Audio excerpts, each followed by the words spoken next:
I was at a Goldman event over the summer, and they invited some companies to go out and talk to a handful of investors, and I talked about what we were doing with Democratized Prime. And I got to tell you, virtually nobody understood what the hell I was talking about, because I'm like, we're doing this thing on blockchain. We have these blockchain assets. We're connecting source use of capital, and everyone's like, oh my god, there's like a paper packaging company that presented before me. Everyone got that really well, and I'm talking about this stuff. And at one point, David Solomon leans over to David Lowy and was like, hey, I think he's talking about getting rid of our prime brokerage business. Like, isn't this really bad for us? And Lowy's like, yeah, Mike's a visionary. This is who knows if this is ever going to happen. The views expressed in this podcast are the speaker's own and are not the views of This Week in FinTech or any other person or entity. The content provided in this podcast is for informational purposes only and should not be construed as legal, business, tax, or investment advice or a recommendation, solicitation, endorsement, or offering by me or anyone else for the sale, subscription, or purchase of securities or for investment advisory services of any kind. Thank you, everyone, and welcome back to This Week in FinTech's monthly podcast. We've been setting this conversation up for a while, and so I'm incredibly excited to sit down here with Mike Cagney. If you follow anything to do with fintech, crypto, or digital currencies, you probably already know who Mike is. I first met Mike when he was the founder and CEO of SoFi back in the early days of fintech, but that was just the first company that he took public. Today, we're going to be talking about the second company that he just took public, Figure. He started Figure 8 years ago and is the executive chairman, co-founder, and CEO. And we're going to be focusing especially today on Figure's product, Democratized Prime. Mike and I were talking a little bit on Twitter right after the Figure IPO, and I said that Figure is a blockchain HELOC story. But Mike actually corrected me and said what Figure is doing goes very, very far beyond blockchain HELOCs. It's a blockchain story using HELOCs as the first example of why blockchain will overhaul capital markets. But there's a much, much bigger picture here. And it's a really interesting time to be building in this space. So there couldn't be a more relevant conversation. Mike, thanks so much for coming back and joining us. No, thanks for having me. I appreciate it. For the maybe 2% of This Week in FinTech subscribers who don't already know who you are, would you mind just sharing a quick intro and some backstory on yourself and Figure? Sure. So, and Figure's 7 years old. So when you say 8, it sometimes it feels like 8, sometimes it feels like 80, but 7 years old. So I'm one of the co-founders and the exec chair at Figure. And the way that I ended up in the exec chair role was last year I was trying to take Figure public, and the regulatory environment was very difficult. And I felt if I split the company in two and put the blockchain and crypto heavy stuff in one side of the business and the sort of the core lending ecosystem in the other, I'd be able to execute an IPO. And in doing so, I got a chance to bring Mike Tannenbaum on as CEO, the other side of Figure. And Mike and I have worked together for a long time. He was the chief revenue officer at SoFi when I was running SoFi. And I've been trying to hire him out of Brex for a couple of years. So when I split the company, it gave me an opportunity to lean in and get him in that role. And then we still weren't able to go public for a whole host of reasons, mostly the regulatory headwinds. And so when that changed, we made the decision to recombine the business. And as part of that recombination, I decided to stay on as exec chair. And in that capacity, I'm still doing the same thing I was always doing, which is I'm driving product strategy and direction. I just don't have the organization reporting to me, which is my preference. And, Mike loves having that organizational construct behind him. And I like just, working with small teams and getting a lot of stuff done. So the way we describe it is I'm the 0 to 1 person. And I'm going and basically doing a lot of the initial development and figuring out what product market fit is there. And then when we have that, he's the 1 to 100, right? Where he goes in, puts the organization behind it and scales it out. But before Figure, I was co-founder and CEO at SoFi. Before that, I ran a hedge fund that I continued to run through both SoFi and Figure. And, I started my career back in the late 90s at Wells Fargo, running the proprietary trading and structured product groups there. And so I've been in financial services for a really long time. And that, when I started in the banking side, that really was what gave me my fintech itch, which was, seeing how many things don't work the way they should and where huge opportunities for efficiency come into play. Did my first startup in 2000, wealth management tech software company. I sold to Broadridge, then the hedge fund, then SoFi, and now Figure. Well, congrats on the recent IPO. Congrats on Michael Tannenbaum. He was a great hire. My wife actually worked with him a little bit when he was at Brex, and she said when he came over to Figure, she said that's a great hire. And I know you all had worked together at SoFi before, but it feels like everybody talented in my network is asking me how they can get a job at Figure right now. So you all are clearly doing something right. To preview a little bit, we're going to talk today about the Genius Act and the tailwinds and market gaps it creates, Figure's product Democratized Prime, and how it's changing the landscape, and how it benefits customers by cutting out middlemen and what the end game looks like. But just so our audience can get a better understanding first, I know, there's at least three, maybe more than three effective corporate entities that you mentioned have been reconsolidated here. There's Figure Acquisition Corp, Figure Markets, and Figure itself. Would you mind just talking us through kind of what the different pieces are and what role they play with each other? Yeah, and it's actually Figure Asset Management. So there's effectively when we split the company apart, Figure was the entity that was providing technology for third parties to use blockchain to originate assets and the marketplace for those assets. Figure Markets had all of the crypto infrastructure plus the alternative trading system to trade securities on blockchain, the marketplace ecosystem and structure, and then the Figure Asset Core, I said asset management, I meant Figure Asset Corporation, which holds a lot of crypto. And so we've effectively recombined all those into one entity, which was the original business. And again, it was sort of an artificial structure to split that apart.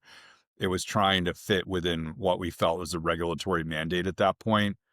But the company always belonged together. It was massively synergistic. It would have been very hard to have taken just one element of it out publicly because of the interdependency that it had back to the other aspects of the business. What was the original inspiration for founding Figure? You clearly identified a really salient market cap here. It really goes back to something that's been an ongoing theme for me, which is directly connecting sources and uses of capital. And, if you go back to when I was running my hedge fund and I was looking at what Chris Larsen was doing at Prosper, which was one of the first peer-to-peer lenders. And, I love the idea of that disintermediation of the bank as a capital allocator, right? The ability for people to directly lend to one another. I've been thinking a lot about that. And, I had an opportunity to go down to Stanford, do a fellowship at the Graduate School of Business there. And, as part of that, created SoFi. And the original intent out of SoFi was really that thesis. It was we could take alumni to invest in loans from students in the school. There was a direct affinity relationship. There was, both an economic, but also a social value proposition that was there. And we were really a victim of our own success. The loan grew so rapidly, it far outstripped our ability to raise capital from alumni. And we kind of went and really helped define what I would call FinTech 2.0, which was the wholesale capital market FinTech platform. So with Figure, I had an opportunity to look at it again with blockchain. And, blockchain in its core is really this displacement of trust with truth. So the ability to create native digital assets on a blockchain ledger where I can look to that asset and know for certain the ownership, the composition, the history. And that really changes both how that asset can trade, which, now is bilateral. You and I face off and transact without a marketplace sitting in between us, but also how you finance them, where I can get direct digital perfection to that asset. And to me, blockchain really provided a medium to effectively do this direct connection of sources and uses of capital that I've been trying to do for over a decade. And so we launched Figure.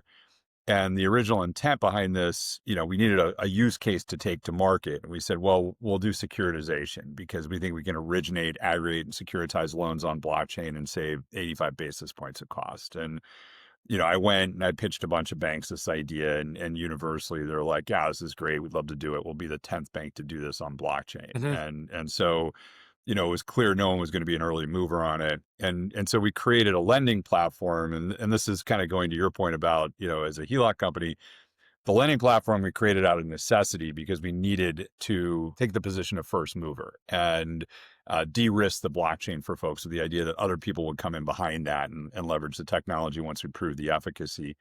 And so we started originating loans on chain in 2018. Did the first securitization of blockchain assets in 2020, and then, the first AAA rated securitization in 23. But what we were really building into were kind of three value propositions, and the last, which ultimately gets to this source and use of capital. The first was we felt that blockchain had transactional efficiencies, so that 85 basis points of value that we felt, was there in using the blockchain to originate, aggregate, and securitize assets we've actually demonstrated, I think, over 150 basis points of value on that front. And, that's very tangible. I can point to exactly why that's happening and what we're disintermediating out. There's liquidity, and liquidity is often misinterpreted on blockchain. So, I always joke about how I don't get invited to RWA conferences anymore because I'm like, putting an office building in Topeka on blockchain is a dumb idea, because people don't want to trade that. Like, being on blockchain doesn't make it liquid. For liquidity, you need ubiquity and homogeneity and market making. And what we've been able to do in the credit class is we've been able to create liquid marketplaces for private credit that have never existed before. So we have, the same type of liquidity that Fannie Mae and Freddie Mac offer mortgage originators for mortgages and HELOCs and other credit assets that create a huge competitive moat for us in terms of what we're doing, and why we have 170 third parties that use our ecosystem to originate assets, because they have access to that liquidity. But the biggest value prop to blockchain is what the market calls DeFi, decentralized finance. And decentralized finance at its core is just directly connecting sources and uses of capital. And the idea that, I lend directly to you. And I've been looking at some platforms out there like Aave, for example, which is a platform I have a lot of respect for, where people are on Aave borrowing against their crypto at 6.5%.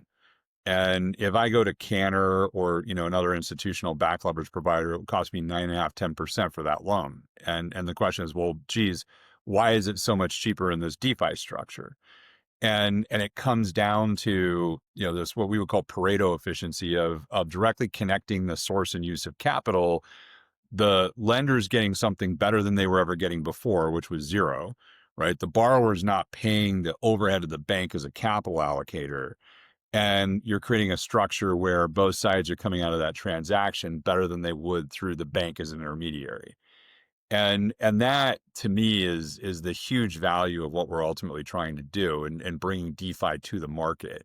And we'll talk about why I think now is the right time for that. But, at its core, that's what we're ultimately trying to land on, is a true decentralized finance structure, a true self-custody structure, like everything consistent with the ethos of blockchain. There's so many directions to take this, and I think the commentary is super interesting. I'm seeing kind of a clear tie between your early days as a hedge fund founder and manager and what you've gone on to found, seeing mispriced assets in the market. It reminds me a lot of the early days of Capital One and information-based systems where, you had two homeowners who were neighbors, but you underwrite them completely differently for a credit card, and the market just didn't realize that. Similarly, SoFi, you have a really low risk, high value asset in business school students, and yet they're being priced entirely the same on the market. And there was no risk-based pricing. And SoFi was the first to actually introduce that.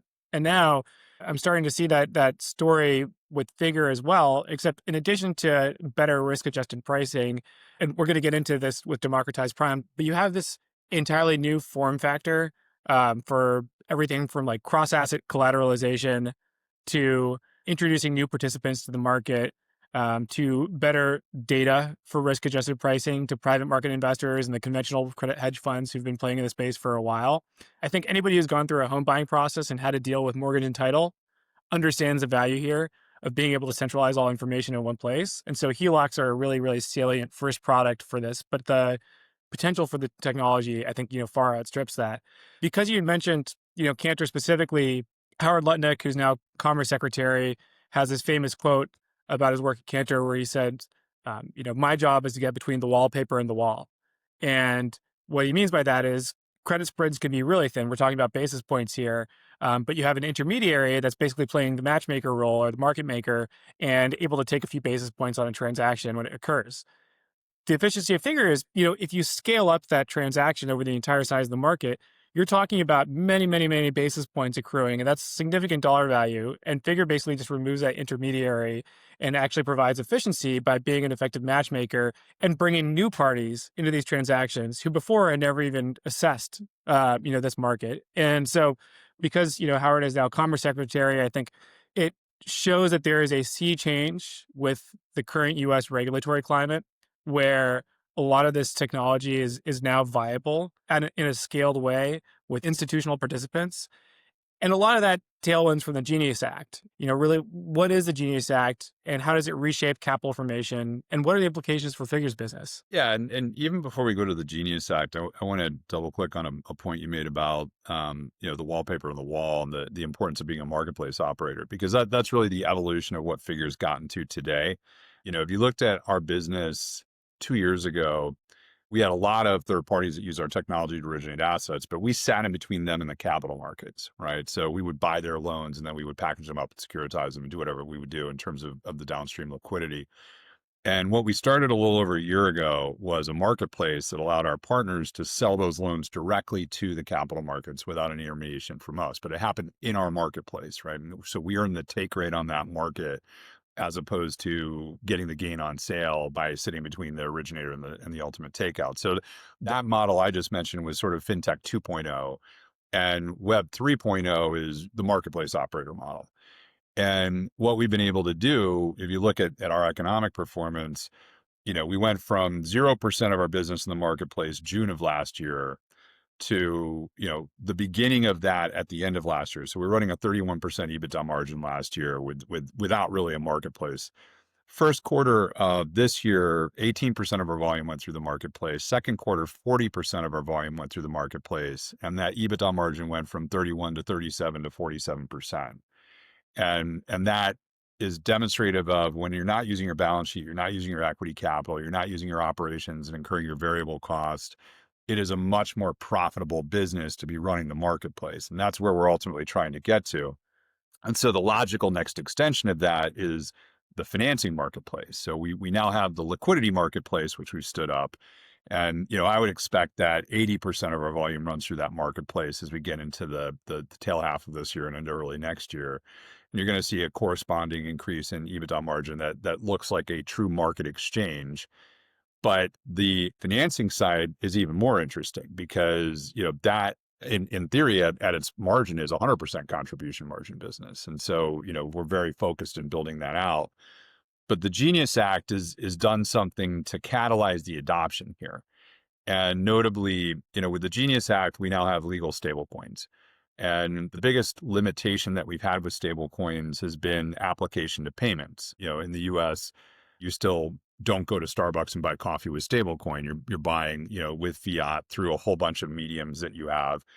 My view was that the U.S. interchange system, so when we swipe a debit card, there's 5 parties that sit in between the buyer and seller, right? There's an issuing bank, issuing processor, the Visa MasterCard network, merchant bank, merchant acquirer. And there's such a monopoly in that ecosystem, especially at that initial point of sale of the physical hardware, that it's very hard to disrupt that. So if you look at China or Brazil as corollaries, I always use the China example. I was in Beijing and I bought coffee with my American Express card, using my phone and normal point of sale. I went back a year later and everything was QR code, Alipay, WePay, right? You could not use your Visa or MasterCard anymore or Amex card. And because they didn't have that physical hardware at point of sale. And so it was very easy for them to introduce QR code as it has been in Brazil and other regions. But in the US, that's been very challenging. And my view was until the banks can lean in and actually affect change to payment rail, nothing's going to change. So the Genius Act is effectively providing a mechanism where you are going to see JP Morgan with JP Coin through Chase. Chase is the biggest issuing bank in the world. They are going to lean in and build a rail. And that rail is not going to include an issuing processor. It will not include a Visa MasterCard network. It will not include merchant acquirer. It will still have issuing bank because that's them. They still want their share of the economic. But you're going to get cheaper, more efficient rails that are going to be introduced by the major players now that they can legally participate in this ecosystem. So what does that mean? Well, now I have a structure where I can self-custody my cash in stablecoin. It will probably pay me rewards, if not explicit interest, right? The way they get around the interest payment is when you have it at Coinbase. Coinbase will pay you interest on USDC because they don't pay you directly. But there's all kinds of, clever tricks that people manage in terms of payment of rewards and interest. But I'll be able to custody my self-custody my cash. It'll pay me something. And I can go to Starbucks and buy coffee, online to buy Bitcoin or Tesla stock, and I can pay my bills all with one medium. And in that capacity, the question is, well, why do I have a bank account? And, this is actually pretty interesting for the Chimes of the world to start thinking about, well, their back end should actually just be stablecoin and not be bank ledger and the bank, bank as a service partnerships that they have. So there's the huge amount of innovation that's going to come out of this, both in terms of, not just payment infrastructure, but the way that challenger banking works, for example. But the key is that it is cannibalistic to a bank account. And the Treasury's put out these studies and they've said, hey, look, we think $2 trillion goes into stablecoin in the first year. I don't know if that's true or not, but I do think, ultimately trillions of dollars are going to move into stablecoin. They have a study that says over the next several years, 6.6 trillion move in. And, what people don't realize is, the Treasury touts this about how great this is because there's only $6.5 trillion of Treasury bills. So 6.6 trillion moves into stablecoin and it has to buy Treasury bills. It's a bonanza for the Treasury. They can sell all the debt in the world that they want, but they don't talk about where the money comes from. And it comes from bank liabilities. And we had a little bit of a precursor to this in late 22 and early 23. So when the Fed started to tighten, we saw $1 trillion leave the bank liability system. We went from 18.2 trillion to 17.2 trillion in bank liabilities. And it was disaster. I mean, if you weren't in the capital markets, you might not have gotten a front row seat to this, but the capital markets completely shut down. The banks were all buyer selling assets. Ultimately, Silicon Valley Bank failed, First Republic failed, Signature failed. The Fed and the FDIC, primarily the FDIC and the Treasury, had to step in with extraordinary measures to keep the market solvent and liquid. Because we were right at the cusp of everything just seizing and falling over. And this was $1 trillion of outflow. So if 2 trillion or 3 trillion or 6.6 trillion come out of the bank system, something has to step in and provide financing to that credit. Because, the banks are the buyer of private credit and, effectively non-agency mortgage, for example, all credit is going to bank balance sheet or ultimately landing on bank balance sheet or insurance company balance sheet. I don't want to diminish that. But my view is that DeFi has an opportunity to step in and provide the solution for a couple of very interesting ways. Certainly, we at Figure can demonstrate to the banks what the value is to originate blockchain native assets. We can show them the transactional efficiency, right? The 150 basis points that we save, they can accrue that benefit. We can show them the liquidity, the ability to trade those assets and have liquidity for those assets to the extent they want that. And liquidity means tighter spreads and higher value of those assets. So they accrue that. But most importantly, we want to show them the financing side, the ability to actually finance these assets in a decentralized finance structure. Now, the irony here is it's the same money that's financing those assets that was on their balance sheet, right? Because you and I are taking our deposits out of the bank in the form of coin, but then we're going to these DeFi applications and lending that out and now getting 6, 7, 8, 9% on our deposits instead of 0 that we used to get at the bank. And so it's a reallocation of the capital. And if you're a regional or a super regional bank, let's say I'm Fifth Third, I don't mean to pick on them, but I'm not going to be able to compete with JP Coin, right? No matter what I'm going to be able to do, Fifth Third Coin will never have the market presence and power as JP Coin will have. What I need to be thinking about is my liabilities are going to be under attack. First order, I need to think about, well, how do I bolster the balance sheet? Well, DeFi is a way to do that. And second order is, well, how do I defend or provide a competing product? I think, yielding stablecoin like our yields product, for example, is a way for the bank to have a defensive position. Now, they don't get the benefit of the liability there, but they're going to lose the liability anyway. And so why not maintain the customer relationship and have some take on the economic as opposed to give that up entirely? And so there's these two dynamics that come out of the Genius Act. And the most important second order effect is it does perpetuate narrow banking, right? The idea that you're separating out deposit gathering and lending from the financial institution. And, I've talked to some bank CEOs about this, and I'd say there's sort of, a couple of different camps. There's one camp, which is the government will never let this happen. They're never going to let our deposits leave because we play too integral a role in terms of credit creation and everything else. Well, the reality is a lot of those deposits just get migrated into the mega banks, into JP Morgan and others. So there's still a capital mechanism or a credit mechanism for distribution. And I also think these banks don't understand that the current administration has a very strong libertarian bent to it and actually doesn't see narrow banking as a bad thing. And so there's another group of CEOs that feel that way and say there's absolutely nothing the government's going to do to stem this. And, we have a problem. It's just, when is it going to happen? Can I ignore it for another 2 years? And I think it's going to be a very slow and all at once dynamic, and then there's the execs that are leaning in and saying, look, I want to figure out what to do right now. And how do I build a defensive model off of this? And I think those are the institutions that are going to come out of the other end of this and still thrive as a franchise. The banks have a bunch of comparative advantages. They have physical branch, they have the customer relationship, they have brand. And so, they're not in a position where it's preordained that they lose.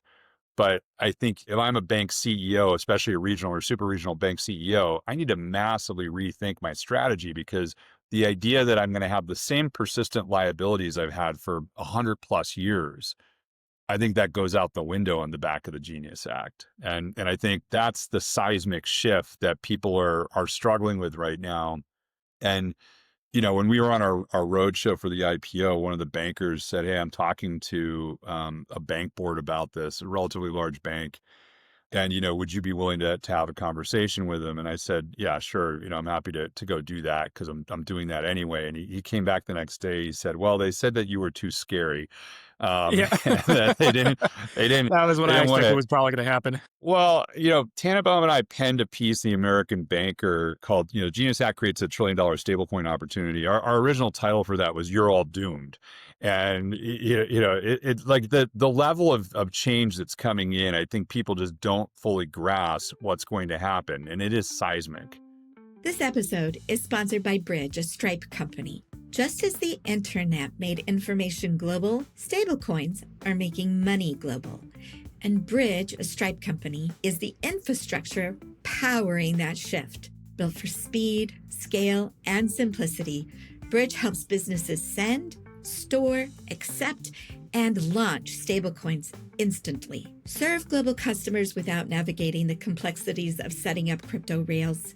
It's how companies like X, Shopify, and Airtime unlock new markets, reduce FX costs, and move money at internet speed. Whether you're a payroll company looking to use stablecoins for global contractor payouts, a remittance app looking to use stablecoins to expedite global money movement, a neobank in the global south hoping to offer stablecoins for dependable savings, or a treasury team wanting to use stablecoins to hedge against FX volatility in emerging markets, Bridge can help. Explore the future of global financial infrastructure at bridge.xyz.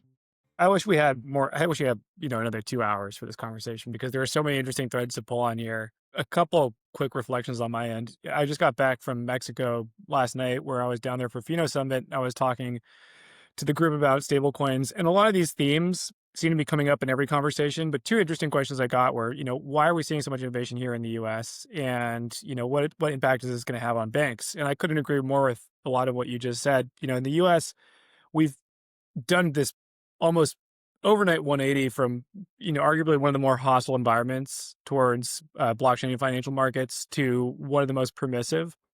And so you're seeing this really interesting catch up right now, where all of a sudden, everywhere from institutions to startups, people are saying, okay, well, how do we think about this? And how do we think about the state of play and how this affects capital markets and credit formation? It's interesting that it's happening at the same time as this explosion in private credit, where, people who've been in credit markets for a while know that it's like a balloon where you squeeze risk out of one corner of the market. That risk is going to pop up elsewhere. It's just different participants are going to be able to serve it. So following the 2007, 2008 financial crisis, you have capital requirements, constraints that were placed on banks, stress test requirements that they have to fulfill. And so they couldn't play a lot of the role in credit markets that they were beforehand. It doesn't mean that those credit markets aren't going to get served. It's just that it's popping up other places. We have a lot of new private credit issuers, scale private credit issuers. Like you mentioned, it's not just banks buying that paper either. It's insurance companies and pensions and others. Now they're trying to get retail investment in private credit, 401k investment in private credit. You have other providers of liquidity to that market that are stepping in now. And I think if you're seeing at one of the prudential federal financial regulators, you're looking at this and you're saying, well, it's contingent on who's actually in the driver's seat in this administration, but you're looking at this and you're saying, we had great line of sight into the role that banks were playing in this ecosystem. With the rise of quote unquote shadow banking, how do we think about where risk is aggregating in the system and what our visibility into that looks like, and what our abilities to, actually effectively create monetary policy look like? And so that brings me, I think, to, one of the most interesting things that you just said, which is that you are removing the role that, demand deposit accounts and savings accounts and checking accounts play in the ecosystem. And this is kind of the second thing that, I thought was a really good question on the stablecoin panel in Mexico is, what role are checking accounts going to play? What role are bank accounts going to play? And it's kind of weird to think that in the consumer financial ecosystem today, you basically have this hub and spoke model where your checking account acts as the hub for any kind of transaction that you're making, but you kind of have to round trip all the money through a bank account. There's so many interesting downstream effects here. But like you were saying, if you have 6 trillion of capital that's leaving this ecosystem because now it's sitting in wallets, now it's sitting in direct peer-to-peer transactions instead of all being intermediated through checking and savings accounts, that's one of the most radical shifts in financial services since the introduction of consumer bank accounts. And I think, from the monetary policy perspective, from the credit market participant perspective, from the regulatory perspective, everybody has to think about how this is going to affect liquidity, capital formation, consumer savings, and kind of the role that different ecosystem participants are playing in the credit markets. And what's really interesting about Figure is you have technologies that more efficiently allocate slices of the pie. And I think we've talked a little bit about how Figure plays that role. But you also have technologies that increase the size of the pie. And what we haven't talked about as much is that Figure is also playing that role. And you have new participants who can come into these credit markets through DeFi and actually play meaningful roles. And so it's not just getting, cheaper and more efficient for participants, but you're also increasing overall liquidity in the ecosystem in a way that is like you said, it's going to be really disruptive to banks. Somebody commented recently on Twitter and they said, stablecoins are going to replace banks. And, my pushback was, it's not that stablecoins necessarily going to replace banks. It's that there's a segment of banks that are being really thoughtful about how to use blockchain and capital markets. And those franchises have a lot of the benefits that you described. They have brand value, they have branches, they have distribution. Some of them will be really effective at doing things like JPM coin and being able to go on chain. Some of them are going to be really resistant too. And in this paradigm shift that we're going through, that's going to be really painful. But as you said, this administration doesn't necessarily think that there's like a right to win for banks. There's no reason that de facto banks are the right form factor for continue to play this matchmaker role in the provision of liquidity in the credit ecosystem. And so that brings us to Figure and brings us to Democratized Prime specifically. So I want to go back to that an early comment that you made, on Twitter. This isn't a blockchain HELOC story. This is a story about the introduction of blockchain to financial markets. And HELOCs are the first product, but this goes far beyond that. I'd love to hear in your words, and I know Michael Tannenbaum talked about this with Julia a couple weeks back, what is Democratized Prime and what does the long-term vision here actually look like? Let me hit on a couple other points that you raised before I go into the demo prime construct. And, I always go back in 2023, I was working with a handful of regional banks on a tokenized yielding deposit product and way ahead of its time. And the regulators came in, the OCC and the FDIC came in and said, we're not going to let you do this because blockchain isn't consistent with safety and soundness. And they killed that project. And that's why I ended up doing an S1 for Yields, which was our security version of stablecoin that pays interest and made it through that process and went effective with that this year. But it was a shame that the regulators were taking that position because the banks, a group of them were very eager and early adopters. And we had a pretty broad set of constituents in that group. And I think as it relates to policy, I think that this administration doesn't view Fed funds and the control of deposits as necessarily the right policy tool versus open market operations, which affect the longer end of the curve. And, I think that the challenge that they have right now is and you saw this, that the Fed cut the Fed funds rate and the 10-year rate went up. And, what they ultimately want is a lower 10-year rate because that's driving mortgage rates. And you get that through open market operations. So I don't know that what they're losing in terms of the transmission mechanism of liabilities in the banking system is necessarily front and center to them as a concern to the current administration, the current Fed. I think that ebbs and flows, obviously.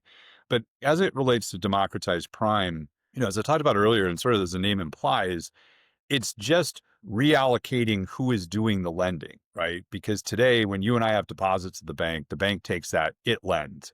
Now, it earns a massive skim between what we get on our deposits, which is generally nothing, and what it charges on the loan rates, right? Which, 8, 9, 10%, whatever the rates are. And it needs that because it's incurring all of the cost and overhead of the bank. And I would say in general, banks are relatively inefficient. The reason why they trade on a book multiple, one is they have to constantly raise equity capital commensurate with their business because they don't have business that can scale outside of equity capital. But the other is, for whatever reasons, and it could be regulatory, it could be operational, they just tend not to be the most efficient users of capital, right? The ROEs aren't super high on the banking side. So with Demo Prime, as the name implies, what we're doing is trying to take the bank out or the prime broker out as a capital allocator. And, some of this came on a trip I did out to Singapore, and I was sitting down with Tomasek, and they've been a longtime investor of mine, both directly and indirectly. And we were having this conversation about capital markets and about prime brokerage. And they were saying, yeah, the problem we have is we can't cross-collateralize our assets. And if we could deploy twice as much capital with no incremental risk, but we just get no benefit. Everything lives in a silo. And I said, but even if that didn't happen, we still couldn't actually borrow any more money because we're named full on every prime broker, right? And I said, okay, well, this seems like a great application of blockchain because your assets are on blockchain. You can use them on a cross-collateralization basis. You can borrow directly against those assets. And the interesting thing about decentralized finance, DeFi, is when you take the bank out as a capital allocator and you and I become capital allocators, you and I aren't in a position to underwrite credit, every single credit or every single loan that we make. And so what DeFi has done is it said, look, what we're going to do is set up collateral that's liquid, that you can see the market for that collateral, the depth and liquidity of that collateral, the volatility of that collateral, the over collateralization of that borrow, and make your decision off of that as opposed to the fundamental of underwriting the borrower itself. And this is very easily applied to crypto. And I always use the analogy, I've lent against people's homes for a long time, and generally we make a lot of money, but sometimes we lose money on one of those loans, right? Something goes bad and things go sideways and we misjudge the value of the home, what have you. I've lent against Bitcoin since 2020. I've never lost $1 lending against Bitcoin because I know that at 2 a.m. in the morning when you broach an LTV threshold, I can liquidate it, right? And that's what I care about because I'm not looking at what is the fundamental value of Bitcoin. When I was talking to the institutions about back leverage for Bitcoin financing, and I'm like, hey, I need a warehouse line for this. Every one of them, first question is, well, what if Bitcoin goes to zero? And I said, it's not if Bitcoin goes to zero. It's if Bitcoin goes to zero within 3 seconds that it takes me to liquidate a Bitcoin position, right? That's what you care about. You don't care about, I'm not underwriting the fundamental long-term value of Bitcoin. I'm underwriting what is the volatility and how fast can I exit a position and how much over collateralization do I have to protect myself. And so with Demo Prime, what we did is we were looking at Aave and other platforms. And I said, well, and I was bugging my capital markets team. I'm like, why can't I borrow at 6%? Why am I borrowing at SOFR plus 250, which at the time would have been, 7% from Goldman when I can get 6% from DeFi? And they're like, we don't know. People aren't pricing this right, blah, blah, blah. I'm like, well, why do you know they're not pricing it right? What are the loss rates here? They're zero, right? Because it's sufficiently collateralized. And so I said, well, we'll just stand up our own DeFi marketplace. So we stood up Demo Prime, and we did this initially. We run a small crypto exchange, and we do that for a lot of R&D purposes, although it is very important to us. And we said, let's finance our margin loans on Demo Prime. And it worked the way we thought. The community would finance the loans at 6%. We said, great, that's awesome. Let's bring loans over and see what happens. And so we brought $10 million of loans over into Demo Prime, and boom, immediately filled at a rate lower than we'd finance out of Goldman, right? Brought another $10 million over, boom, did it again. And this was, literally like a month ago or a month and a half ago that we started doing this. And so we kind of opened up the door and said, all right, well, there is a process here. We need to solve some of the mechanics around the liquidity because loans, whole loans in themselves, we trade them once a week in a BWIC auction, a bid wanted in competition auction. We need to have higher frequency of trading and so forth there so that people can make these lending assessments. But, there is a path there. And the next step is for us to bring $100 million of assets over, but do it for our partners, the 170 third parties that use our platform, to be their warehouse. And where we're going to say, look, don't do a warehouse with Goldman or Jefferies, do it on this DeFi platform. And you can finance it cheaper and more efficiently. And when I started talking to the banks about doing this, they're like, oh, Mike, you're really going to regret that when the cost to borrow goes up to 15 or 20 or whatever percent when the market's going sideways, because you're going to want that SOFR plus 250 warehouse. And I remind them that whenever the market has gone sideways and rates go up to that level, my warehouse providers all call me and say, don't send us any loans because you won't be getting any money. So I'm not actually losing out on anything. If anything, I'm creating persistent liquidity where I can be upside down on the carry sometimes, but I have the liquidity and it's a better solution. And so, I was at a Goldman event over the summer, and they invited some companies to go out and talk to a handful of investors. And I talked about what we were doing with Democratized Prime. And I got to tell you, virtually nobody understood what the hell I was talking about, because, I'm like, we're doing this thing on blockchain. We have these blockchain assets. We're connecting source use of capital. And everyone's like, oh my God, there's like a paper packaging company that presented before me. Everyone got that really well. and I'm talking about this stuff. And at one point, David Solomon, leans over to David Lowe, who runs capital markets. He's like, hey, I think he's talking about getting rid of our prime brokerage business. Like, isn't this really bad for us? And Love's like, yeah, Mike's a visionary. This is who knows if this is ever going to happen. But here's where it's super interesting, which is this value prop of transactional efficiency, liquidity, and financing is extensible to lots of asset classes, not just credit, right? I think we've fully demonstrated this in credit. And to your point, like, we're now going into first lien mortgage, which is the biggest credit market in the world, is $2 trillion plus origination a year. And we think we're going to absolutely kill it in that space. We think we have a very competitive product of Fannie Mae and Freddie Mac, especially for sub $500,000 mortgages. And that's a big strategic focus for us, where our partners are doing that. So we're effectively stepping into the Fannie Mae, Freddie Mac role for all these origination partners to lever into that. But one of the things that I'm doing, and, I hope to get done, is a second CUSIP for figure equity, where we would do stock that's native on blockchain. It is not a DTCC security. It doesn't trade on the NASDAQ or the NYSE. It's going to trade on our alternative trading system, on Provenance, on blockchain. And the question is, well, why would we do this? And it's like, okay, there's certainly some transactional efficiencies that you can get off of this. Like, the transfer agent cost is much cheaper because you're just watching the blockchain and watching, as the security transfers. There's some liquidity benefit that I think people put too much value in. Like, yeah, you can trade the stock 24/7. The reality is, like, I was trying to buy FTX out of bankruptcy, and FTX had a 24/7 US equity perp market. And if there was that much value in trading stock 24/7, that would have blown up, and it didn't. It was going sideways. So, I don't know that the 24/7 thing is actually what the real value is. To me, the real value is DeFi. And on a first order, it's, hey, I can use that equity to buy Bitcoin. I can use that Bitcoin to buy equity, and I can do that seamlessly. Well, that's super powerful, because right now it's a very clunky process to try to do that. Like, you can't cross margin in these brokerage accounts that you have out there. But the more interesting thing is you can control your own stock loan. And so if you think about what's one of the primary functions the prime broker does, and what's one of the primary revenue drivers for them, it's managing stock loan. It's sourcing stock for you to borrow to short. And sometimes that stock goes on special. So sometimes it costs you 40 or 50 or 100% to borrow that stock. Well, that prime broker skims almost all of that, right? You get very little as the person who's lending that stock out. So I'm still getting Fed funds. They're getting 40%, right? Well, now I control my stock and I control the borrow. And I lend it out at whatever rate I want to lend it out at. And it accrues directly to me. There's no intermediation with the prime broker anymore. There's an open marketplace, a DeFi marketplace, where you go and bid to borrow, and I offer to lend.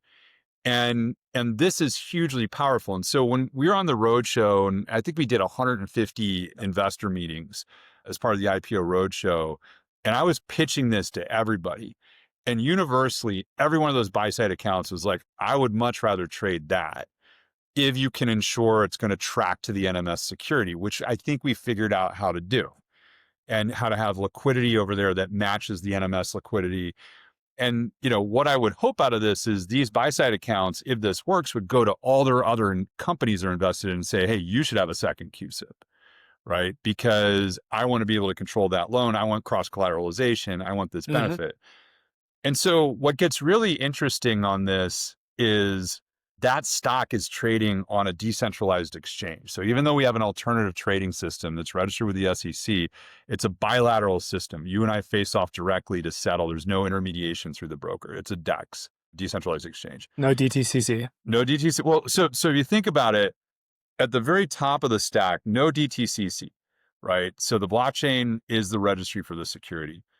No NASDAQ or NYSE, because it's a decentralized exchange that you just attach your wallet to, your MetaMask wallet, your Phantom wallet, your Figure wallet, doesn't matter. You attach your wallet to it, you trade. No introducing broker, no Robinhood, no Schwab, no TD, right? And in terms of where do you get your margin or where do you get your stock loan? DeFi. And so you're talking about a wholesale displacement of the stack. And so what I love about what we've done with credit, that was greenfield, right? Like we built that origination infrastructure, the market liquidity, and now the financing where it never existed before. In equities, it's not greenfield, it's just disruption, right? Which is, it's just taking out the entire vertical stack. And that's what we're trying to do. It makes sense. You remember I personally think misplaced, but there is some consumer panic about payment for order flow that aggregated around Robinhood 4 or 5 years ago. And my perspective was, one, people don't really have a sophisticated understanding of capital markets. And two, like, this is great. I would love to pay for order flow instead of paying, a $5 per transaction brokerage fee every time I want to trade a stock. I'd much rather give up a little bit on the spread there. But, like you said, removing the introducing broker just makes those spreads so much tighter and actually ends up lowering costs for every market participant in the ecosystem. Let's forecast a decade in the future here, because this is something that I'm really interested in hearing your perspective on as a longtime student of capital markets.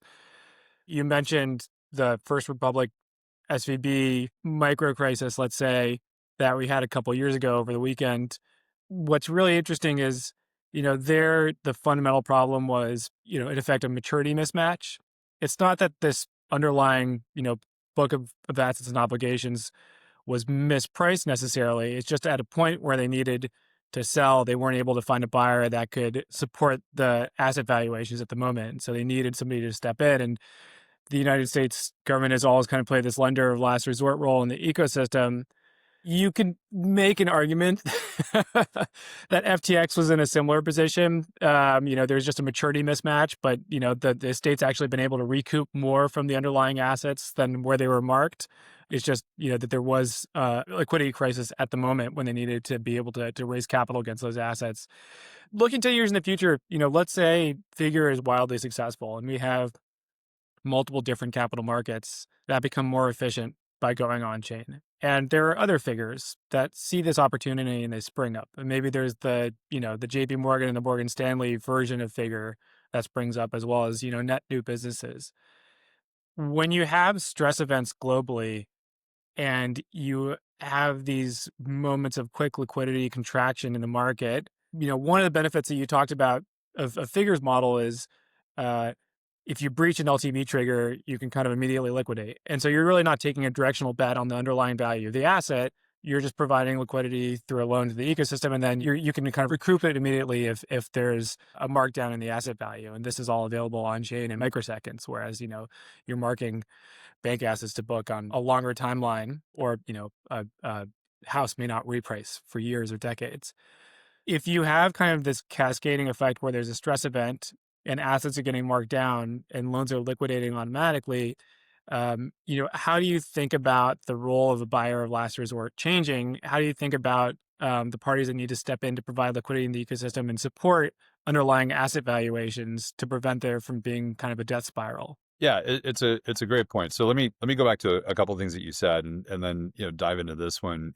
First, I'd be remiss if I didn't let it pass it that FTX did get more back than was lost, but that's because it indexed the price of Bitcoin at under $20,000. So it benefited from the accretion. The creditors there lost a lot in terms of what their actual opportunity cost was of losing their crypto.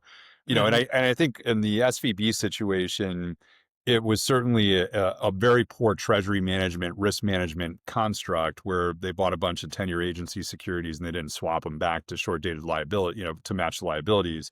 But the reason those agency securities fell in price was because of people dumping assets, right? And so it was caused by the Fed tightening and, the banks hemorrhaging those assets. And then, what happened with SVB, and I remember this specifically, one of my investors, a massive global fund, called me and said, I think these guys are insolvent. And I said, that's impossible. And we went through the 10K, and he's like, okay, explain to me why that's impossible. And I said, well, you're missing the swap book, because clearly they didn't hold $90 billion of agencies without swapping them back to floating. And so there's a huge gain on the swap book. He's like, well, where's the swap book? And we went through, and I'm like, there isn't one. And which a little bit of a non sequitur, because I'm going to get to your question, which blew me away, because when I was at Wells, I did a lot of the balance sheet management.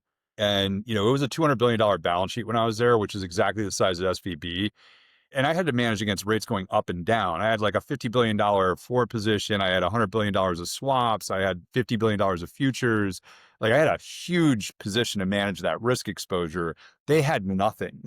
So that was just absolutely mind blowing. And these guys put a short on, they made a ton of money, because I'm like, you're right, this is completely insolvent. And this was well before we actually had the run. But I digress a little bit in terms of, look, where I think this lands is, and where I think there's sort of an interesting battle right now, and you're going to see this in the Clarity Act. So the Genius Act, I think went through without a lot of opposition, in part because there was just momentum around crypto and people wanted to get something pushed through. I think with Clarity, which is the market structure bill, it's much more contentious. And part of why it's contentious is, the thing about blockchain is it's so disruptive. It's not like reinventing your business. It's like blowing your business up and starting over in a brand new company, right? And this is what's so scary to people about, like, if I'm DTCC, how do I even think about blockchain? Because blockchain just gets rid of me, right? If I'm Visa, my whole business is predicated on chargeback management, right? And, when you can transact bilaterally with, as in cash, there is no chargeback anymore, right? And so, like, I have no value in the ecosystem. Like, when I see these companies being like, oh, we're doing blockchain initiatives, I'm like, this is ridiculous, because if blockchain actually exists, you don't. And this is part of why it's so hard to disrupt with blockchain, because normally you get disruption through first order disruption of existing incumbents changing their model slightly, right? And introducing something new and building into that, or opting not to do that. And in this case, it's just wholesale disruption. And I think what's happening right now is there's sort of a fight where TradFi is trying to lean into blockchain, but use it in a centralized way, right? Like ICE and NASDAQ want to have a centralized crypto exchange. And which, by the way, Coinbase has a centralized crypto exchange, right? And to me, the crazy thing is, like, the whole point of blockchain is decentralization. Decentralization is predicated through cryptocurrency, and we can go into why. Like, a lot of people don't understand that correlation, but that's the fact. It's a little bit like passing legislation that cars have to have horses pulling them. It's exactly, and you're just scratching your head, like, and after FTX in particular, like, why does anyone trade on a centralized exchange? It's a horrible idea. And so what TradFi is trying to do is basically just reinvent to blockchain with the same thing. FIS is a great example of this with their FIS coin, right? Like, what is that? It's you're not changing anything. It's the exact same. It's like, I call it lipstick on the interchange pig, right? There's no innovation or disruption that's happening there. True disruption is there is no FIS, right? You and I just bilaterally move coin wallet to wallet. And so, I think we're going to end it in one of two verticals, which is, we're either going to end in, this really didn't change anything, meaning, TradFi won and we're just using blockchain as a glorified data infrastructure, which is not a great use of it. Or we actually really realize the value and promise of this, and we get to decentralization. And decentralization, I gave you the example on the stock market. I can give you that example on every market that exists, right? Like, it is a wholesale transformation of whatever was there isn't there anymore. And a lot of it is greenfield, like on the lending side, right? And what we've done in credit. But, it is such a different world that you're talking about trillions and trillions of dollars of public market capitalization that just either gets reallocated or goes away. And the idea that we're transacting through self-custody, biometric driven, wallets on our phones, versus what we do today with all the intermediation that happens between any two parties. I just think it's a seismic proportion. Like people, as I said, people just don't get how much change is actually going to come if this comes to fruition. And there's, there's a group of us that are very, very focused on that. There's a group of us, within the crypto industry that are not focused on that, right? That still want that centralization. There's a group of us in the crypto industry that have actually benefited from the regulatory morass of the last 4 years and, have been able to build businesses because of the moat that provided. And so, like I'm spending time in Washington lobbying now. I avoided Washington like the plague for the last 4 years, right? Because there's no reason to ever be there. And now, we have to be there. But I can say that the crypto industry, the blockchain industry is not aligned in its objectives right now. The issue is, DeFi is probably the least organized of that ecosystem to create a cohesive lobbying effort. But, that's the camp that we're in. Well, Mike, I would be remiss if I didn't put in a plug here, but we are bringing StableCon to DC as our full-time home next year. And, next September, I hope we can get you on stage because, policy is going to play so much of a bigger role in this ecosystem and its growth. And, I think making sure that we have the right voices in the room is incredibly important, not just to stablecoins, which I view as kind of act one of broader tokenization of assets, where we're just talking about fiat assets, but what you said exactly, RWA is so much bigger than that. And we're just seeing the early innings. But, to your point, we kind of have banks who are fighting a little bit of a rear guard action here, where in theory, you're retreating from a disruptive technology, but you're kind of lobbing in protective measures if you can to defend your core business from being disrupted in the meantime. And if the US continues as it has been for the last 250 years as a free market where there's no right to win, you really have to provide the best product, then I think, this ends up being one of the most important financial services and capital markets conversations of not just the next decade, just, the future in the US. You are talking about a wholesale shift that collapses a lot of distinctions in the market and is incompatible with inefficient existing business models. And so I am incredibly excited to see where this goes. People who are excited about Figure, who want to join, who want to follow along, where can they find you all? And do you have any closing thoughts that you can leave us with? Yeah, look, Figure and Figure Markets, the two haven't fully consolidated yet. So Figure.com for everything we're doing on the HELOC side, FigureMarkets.com for everything we're doing on the blockchain and crypto and stablecoin side. And then we're on Twitter and Telegram and Discord and all the other normal places you'd expect to see us. I mean, look, I think, first off, I really appreciate you having me on, and I've enjoyed the conversation. I think my last comment would be buckle up because, if you look at how much we were able to do in the last 4 years in the most difficult regulatory environment I could ever imagine, what we're doing now and what others will do, not just us, but our peers, in a more favorable regulatory backdrop, the cuffs are off, right? We're going to lean in and we're going to drive real disruptive innovation. And, it's an exciting time. Well, I'm really excited to follow along with this story. We're going through a huge sea change here, and you are, one of the people spearheading it. So I appreciate all the perspective today. Mike, thanks so much for joining us. Nik, thanks for having me.